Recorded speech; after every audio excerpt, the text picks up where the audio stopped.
Pernahkah Anda berhenti sejenak dan memperhatikan sebuah fenomena aneh di sekitar kita? Sebuah paradoks yang terjadi setiap hari di depan mata kita, namun jarang sekali kita renungkan maknanya. Perhatikan seorang perokok, mungkin teman Anda, tetangga, atau bahkan diri Anda di masa lalu.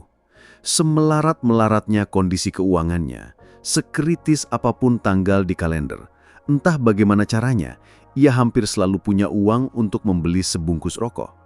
Aliran dana untuk rokok itu seolah tak pernah putus, selalu ada jalannya, selalu lancar. Tapi di sisi lain, orang yang sama, atau mungkin Anda sendiri, bisa pusing 7 keliling, merasa dunia mau runtuh saat dihadapkan pada kebutuhan untuk membeli susu anak, membayar SPP, atau sekadar memberikan uang belanja untuk istri. Untuk kebutuhan yang jelas-jelas lebih penting dan mulia, uangnya terasa begitu sulit untuk hadir. Kenapa bisa begitu? Apakah ini kebetulan? Apakah ini takdir? Atau ada sebuah hukum tak kasat mata yang sedang bekerja di baliknya? Sebelum kita lanjut, saya ingin tegaskan 100%. Saya sama sekali tidak menganjurkan Anda untuk merokok. Lebih baik hidup tanpa rokok. Tetapi sebagai seorang yang mendalami fisika getaran dan kesadaran pikiran, saya melihat ada sebuah rahasia rezeki yang sangat berharga yang bisa kita curi dari para perokok. Bukan tentang rokoknya, tapi tentang getaran mereka pada saat melakukan transaksi. Sebuah rahasia yang jika kita pahami dan terapkan pada nafkah keluarga, bisa melipat gandakan aliran rezeki kita dengan cara yang tidak pernah kita duga sebelumnya. Hari ini kita akan membedah mengapa uang untuk kenikmatan pribadi terasa lancar, sementara uang untuk tanggung jawab terasa berat.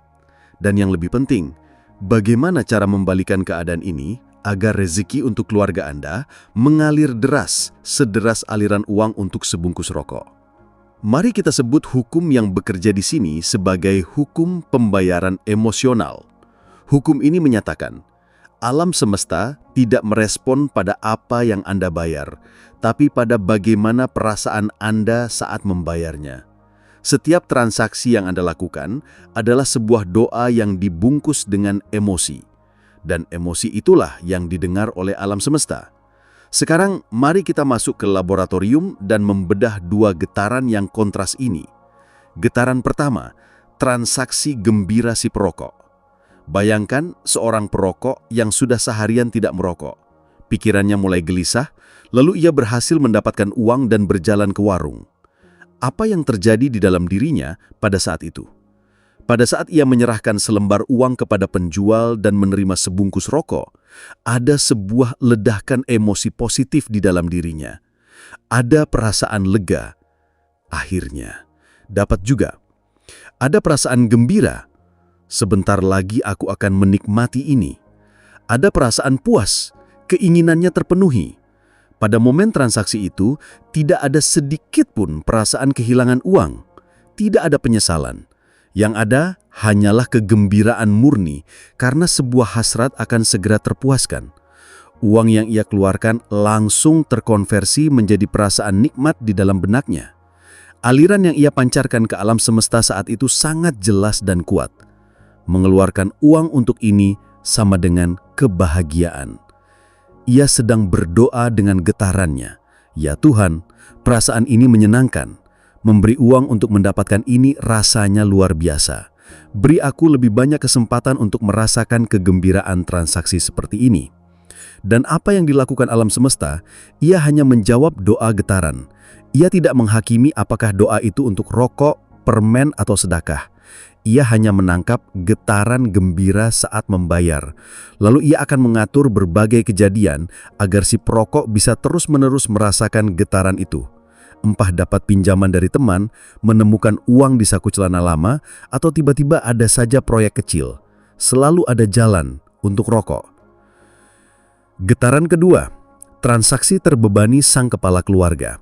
Sekarang, mari kita lihat skenario kedua. Seorang suami, seorang kepala keluarga yang akan memberikan uang nafkah bulanan kepada istrinya. Sebuah tindakan yang sangat mulia. Tapi apa yang seringkali terjadi di dalam hatinya? Saat uang itu akan berpindah tangan, pikirannya mulai berkecamuk. Duh, uangku berkurang banyak. Getaran kehilangan. Setelah ini, sisanya cukup tidak ya sampai akhir bulan? Getaran kekhawatiran. Kenapa pengeluaran banyak sekali ya? Getaran beban. Bahkan terkadang saat sang istri meminta uang nafkah, reaksinya bukan gembira, tapi malah merasa terganggu, tersinggung, atau merasa sedang dipalak. Hatinya terasa berat, enak, dan tidak ikhlas. Ia memberi, tapi dengan perasaan terpaksa. Getaran yang ia pancarkan ke alam semesta pada saat transaksi mulia itu sangatlah suram. Mengeluarkan uang untuk ini sama dengan beban dan kekurangan. Doa getaran yang ia kirimkan berbunyi, "Ya Tuhan, memberi uang untuk tanggung jawab ini terasa sangat berat. Ini mengurangi hartaku dan membuatku cemas. Aku tidak suka perasaan ini." Alam semesta yang sekali lagi hanya menjawab doa getaran akan berkata, "Baik, perintah diterima. Aku akan berikan engkau lebih banyak situasi yang membuktikan bahwa memberi nafkah itu memang berat dan sumber kecemasan." Maka rezekinya pun menjadi seret. Gajinya terasa tidak pernah cukup. Selalu ada saja drama finansial dalam rumah tangganya, karena ia sendiri yang setiap bulan memvalidasi dan memperkuat getaran nafkah itu beban melalui perasaannya saat bertransaksi. Disinilah letak ironi terbesarnya. Transaksi untuk kandu yang merusak tubuh justru melancarkan rezeki untuk kandu itu sendiri karena dibungkus dengan getaran kegembiraan. Sementara transaksi untuk tanggung jawab mulia yang membangun keluarga justru menyumbat rezeki karena dibungkus dengan getaran beban. Inilah puncak kesadaran kita, pencerahan yang harus kita pegang erat. Alam semesta tidak peduli pada tujuan pengeluaran Anda. Ia hanya peduli pada perasaan Anda saat pengeluaran itu terjadi. Rezeki tidak mengalir kepada orang yang tindakannya paling mulia. Rezeki mengalir kepada orang yang getaran perasaannya paling selaras dengan kelimpahan, yaitu perasaan gembira, syukur, dan sukacita saat memberi dan menerima. Lalu bagaimana cara kita meretas sistem ini? Bagaimana cara kita mengubah getaran beban menjadi getaran berkah saat menafkahi keluarga? Jawabannya terletak pada pergeseran niat dan kesadaran secara internal. Ini adalah 3 langkah praktis untuk mulai mengubah getaran nafkah Anda hari ini juga. Langkah pertama, geser niat dari kewajiban menjadi keistimewaan. Berhentilah melihat nafkah sebagai sebuah kewajiban atau beban yang harus Anda penuhi. Mulailah melihatnya sebagai sebuah keistimewaan dan kehormatan.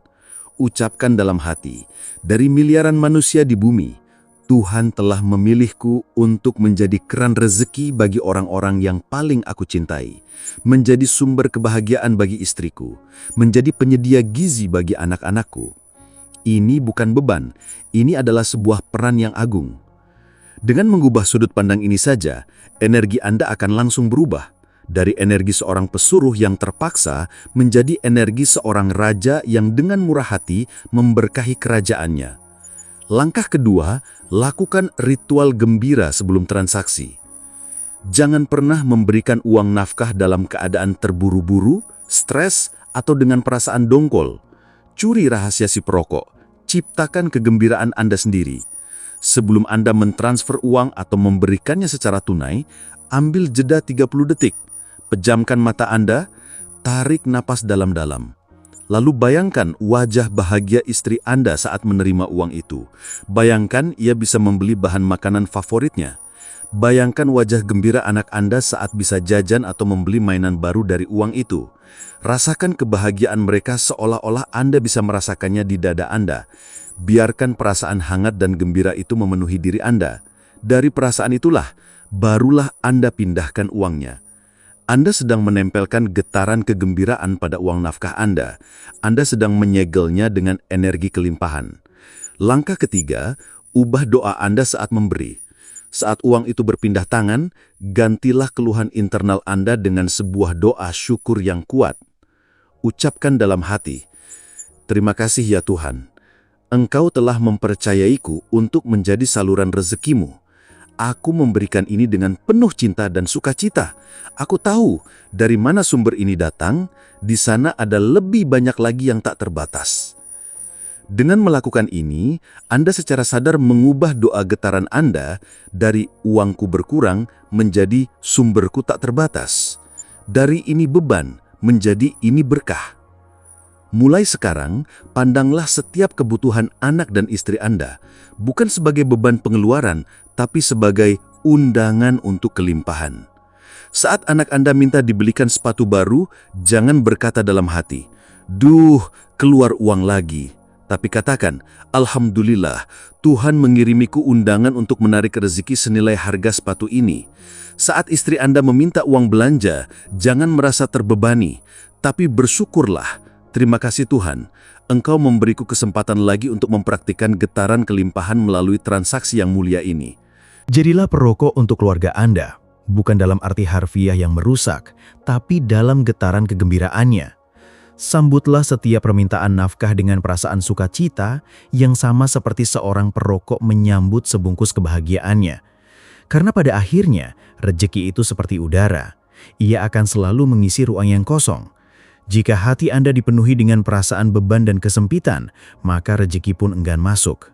Tapi, jika hati Anda dipenuhi dengan perasaan lapang gembira dan syukur saat memberi, Anda sedang menciptakan sebuah ruang vakum raksasa yang akan menarik rejeki dari segala penjuru untuk mengisinya. Ubah perasaan Anda saat memberi, maka Anda akan mengubah nasib Anda dalam menerima.